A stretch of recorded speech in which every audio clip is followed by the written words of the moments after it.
Hi, this is your teacher She. Before you proceed, please don't forget to follow my page. Nais mo bang alamin ang mga bagay na maaari mong magamit upang matukoy ang iba't ibang lugar sa iyong komunidad? Panoorin ang video ito upang malaman mo. Keep on watching. Marami ka na bang napuntahang iba't ibang lugar?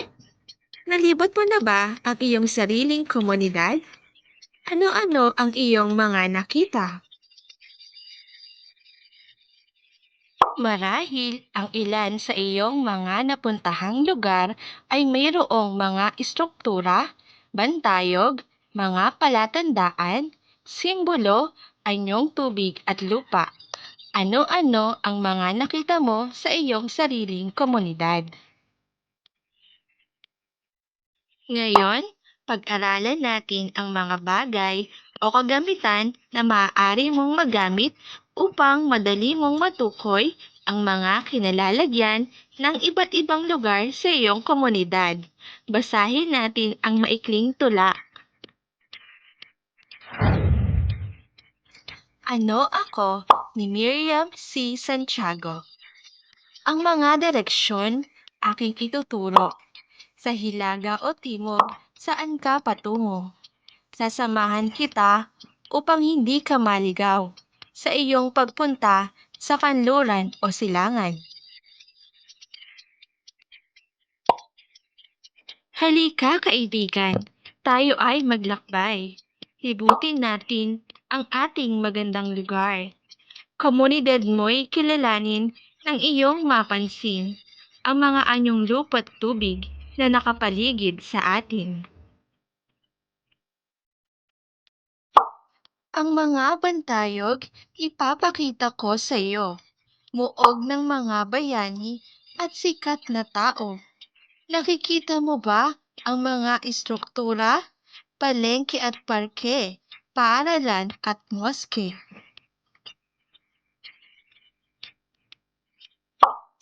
Tignan mo ako, ako'y maraming pananda. Madaling intindihin ng matanda at bata. Ako'y iyong dalahin sa iyong pagpasok. Sa gamit mong bag, ako'y iyong isuksok. Ako ang mapa.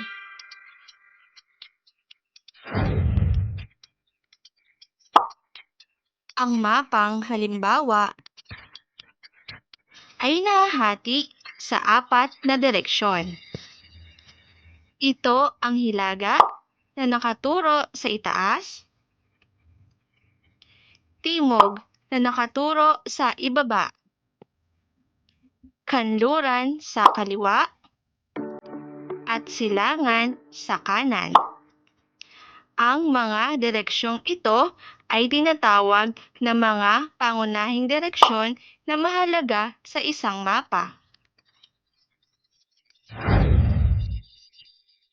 Madaling tandaan ang mga panandang direksyon na ito. Tumayo lamang nang nakaunat ang mga braso at kung ang kanang braso mo ay nakaturo kung saan sumisikat ang araw, ito ay ang silangan.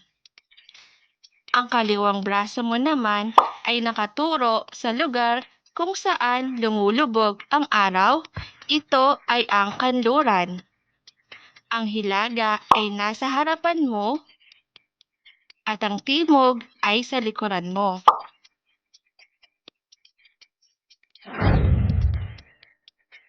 Bukod sa 4 na pangunahing direksyon, mayroon ding tinatawag na pangalawang pangunahing direksyon. Pag-aralan ang mga guhit sa itaas. Ang tamang pagbasa sa mga direksyong ito ay sa pamamagitan ng pagbasa na sisimulan sa dalawang pangunahing direksyon. Sa itaas, ito ay ang hilaga at sa ibaba, ito ay ang timog. Susundan ito ng pagbasa sa kanluran kung ito ay sa kaliwa at silangan kung sa kanan. At ngayon mga bata, basahin natin ang mga pangalawang pangunahing direksyon. Sa itaas, sa gawing kanan, ay ang Hilagang Silangan. Sa ibaba, sa gawing kanan, ay ang Timog Silangan. Sa kaliwa naman, sa gawing itaas, ay ang Hilagang Kanluran. At sa gawing ibaba, ay ang Timog Kanluran.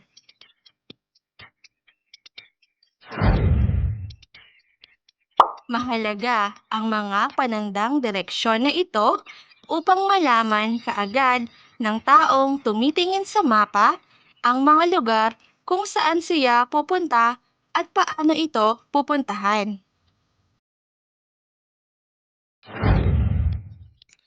Mayroong mga pananda o simbolo na sa mapa lamang makikita. Ilan sa mga ito ang mga sumusunod. Bantayog, bundok, bulkan, pamilihan, kabahayan, pamahalaan, paaralan, simbahan, moske, pagamutan o ospital, daang riles, tulay, paliparan, burol, palayan, ilog, talon, dagat, kabahayan, parke, at lawa. Ang mga panandang makikita sa mapa ay simple at madaling tandaan. Ang mga panandang ito ay nakatutulong sa mga taong may hinahanap na lugar sa pamamagitan ng mapa.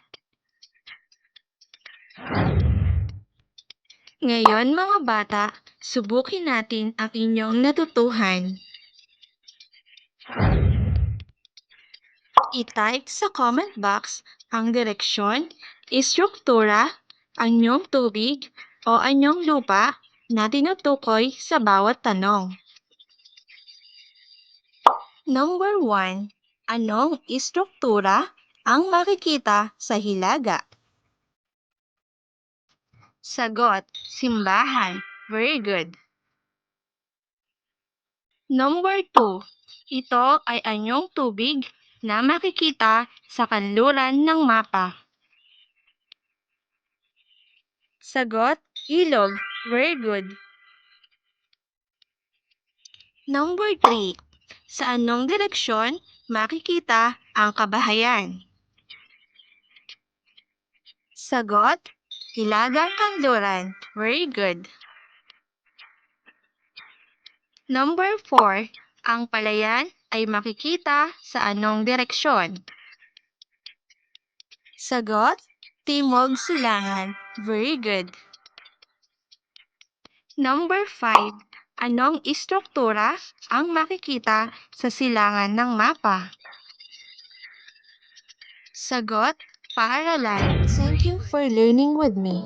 Please follow my page for more educational videos. God bless us all.